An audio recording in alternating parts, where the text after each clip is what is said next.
So, good morning everyone. Excuse me, the efficient Miss Bea. Wow. Yes. Thank you, ma'am. First of all, thank you very much to all of our sports writers, our sports fans, sports supporters, the long supporters of Philippine Gymnastics for the non-stop support, especially during the Junior World Championships. It was an amazing milestone made by, of course, Ma'am Cynthia.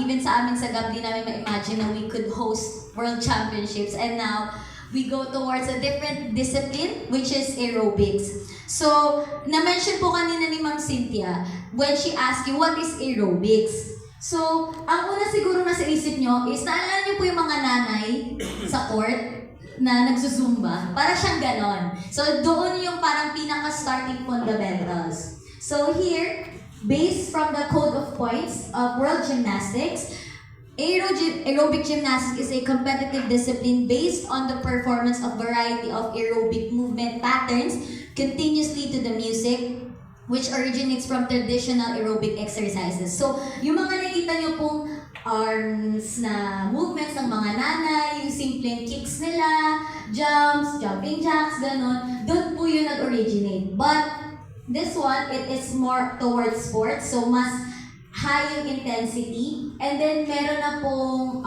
different aspects when it comes to judging. So, there is artistry, difficulty, and execution. So, it makes things more technical when it comes to aerobic gymnastics. So, to give us a better perspective, so here are the competition categories. We are actually hosting all of this in this coming Asian Championship. So, first start po tayo sa age categories. So, we have senior, junior, and youth. So, senior, it's 18 years and above.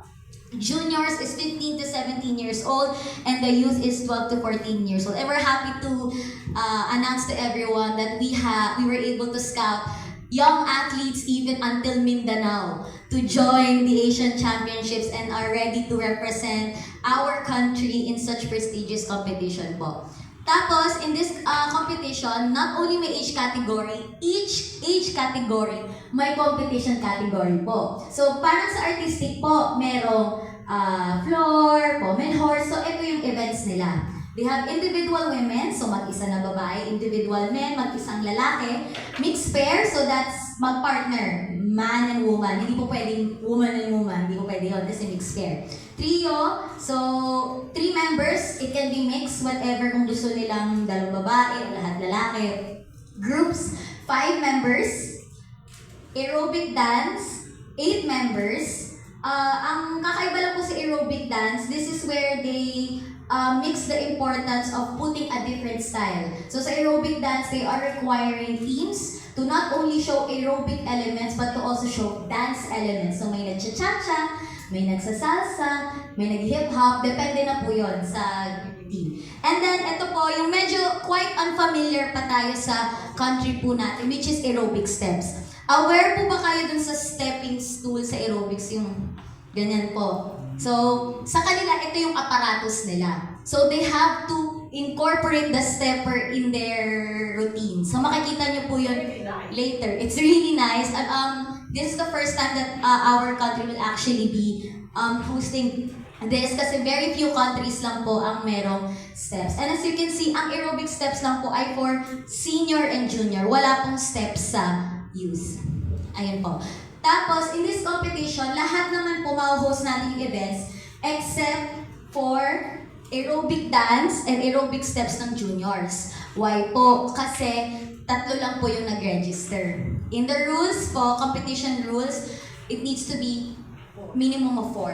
If it's 3 and below, it needs to be canceled. Ganun po. So dahil hindi po na-meet yung required entries natin for aerobic dance and aerobic steps ng juniors, it has to be canceled. But the rest po, it will push through. Sayang, we are very good.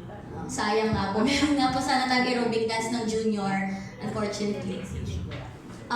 So, instead po yung aerobic dance namin na juniors, since di sila makakompete, they will be exhibiting their skills in the competition. So, hindi po sayang yung effort nila. So, makakapag-showcase pa rin po sila ng talent nila.